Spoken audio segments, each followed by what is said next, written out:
She was a descendant of Western aristocrats, yet she was inextricably linked to China.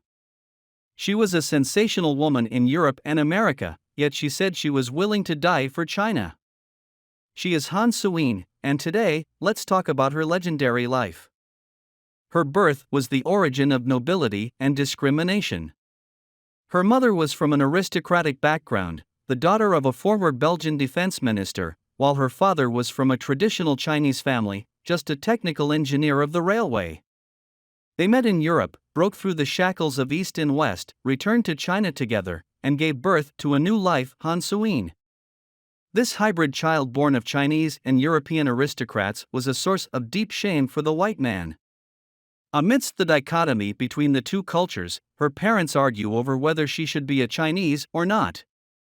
Han Suyin felt that she was split into two halves. One half was a glamorous nobleman, and the other half was the yellow-skinned child in the barren land. But in the end, she yelled at her mother, who didn't allow her to learn Chinese. "No, I want to be a Chinese." Later, whether she was studying medicine in Brussels, Belgium, or studying for a doctorate at the University of London, England, Han Suyin, a Chinese with a European face, always chose to go to China without any hesitation. She gave up her studies abroad and returned to China twice. The first was the outbreak of the anti-Japanese war in China, and she flew back to China after giving more than 120 anti-Japanese speeches. The other was the founding of New China, and she returned to China to pursue the habitat of the soul. "If I stayed in England, I would wither and become a lifeless, living mummy." But such a love led her to face the unpleasant fate again and again. On her first ferry back to China, she met the handsome and dashing Tang Paowang, the nephew of a senior Kuomintang general, and fell in love with each other at first sight. But she did not expect that beneath the handsome exterior was a feudal and conservative heart. Han Suyin, in pursuit of a woman's independence and commitment, repeatedly defied Tang and ran to the war hospital to treat the sick and save lives. Tang was furious about this. In his opinion, it is embarrassing for his wife to push herself forward outside. When she slightly disobeyed, her husband's fists fell on her body like rain. However, her deep love for this man forced her to submit. For 10 years, her husband's violence tormented her body and bruised her. It was also in these 10 years that she wrote down her personal experience, the first English version of the Anti-Japanese War work, which was later translated into Destination Chungking. After the book was released in the US, public opinion became more favorable to China, and there was an outpouring of international condemnation of Japanese aggression. The book was evaluated by the international community at the time as opening the door for foreigners to understand China. The British philosopher Russell said, "An hour spent reading her novel will give you more knowledge of China than if you had lived there for years." But such a privileged position made her miserable, and when Tang Paowang found out about it, he was so angry that he violently beat her and put her under house arrest. Later, she followed her husband to England as a diplomat, and only then did she gain some freedom. The marriage, which had been suffocating and humiliating for her, did not end until 1945, when Tang Paowang returned to China and died in battle. But she couldn't go back to China either, and had to stay briefly in Hong Kong to watch what was happening on the mainland. She put the years into words, and soon her second book, A Many Splendored Thing, was released. At that time some publishers said, 1 out of every 3 people on a British bus has the book under their arm. In the delicate handbags of those aristocratic ladies, in addition to makeup powder, is a many splendored thing.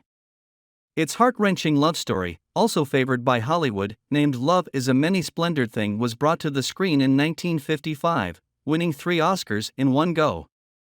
Her marriage to her second husband, the British publisher Leon Comer, lasted only a few years.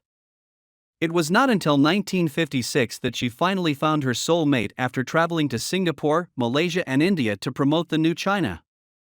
When India sent a senior officer to the Sino-Indian border in 1960, the officer, after knowing what he was being asked to do, said, "China is a friendly neighbor, you can't fight the Chinese." His superiors were furious about this and said, "If you don't go, you'll be dismissed from your post."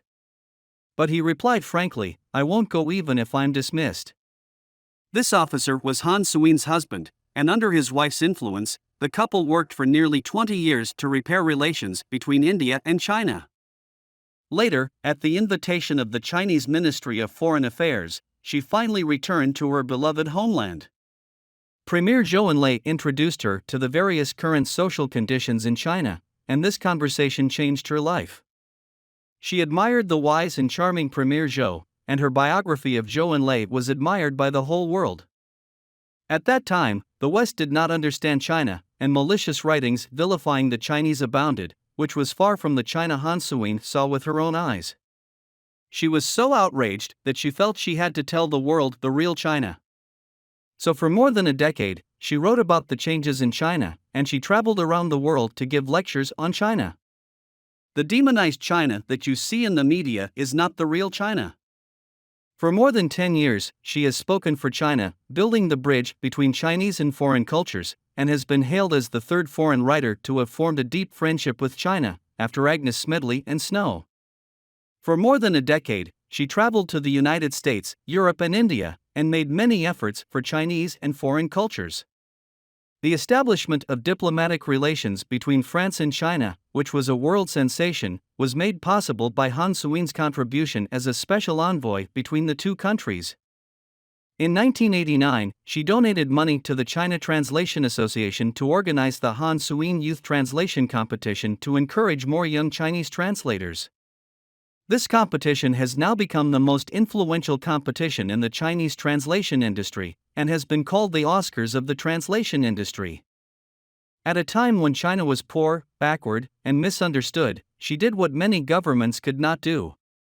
The world-famous Han Suyin has always acknowledged herself as a Chinese wherever she goes. She said, "You'll see, one day China will surprise you." In her later years, Han Suyin's health deteriorated and she lived in Switzerland, writing a new preface to her book, "Although I live in Switzerland on Lake Lamont and have not been back to China for more than 10 years for health reasons, this does not dilute my feelings for her in any way, because China is my motherland, my flesh and blood, my soul, my life."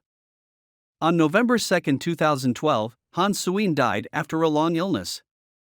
Looking back on her life's ups and downs, she said, "I've always been proud of the Chinese blood flowing through me. In this life, I've always been running in two opposite directions, leaving love, running for love, leaving China, running for China." Well, thanks for listening. If you have any suggestions, just leave them in the comments section. We'll come back as soon as possible and check them, and then we'll give feedback. See you next time.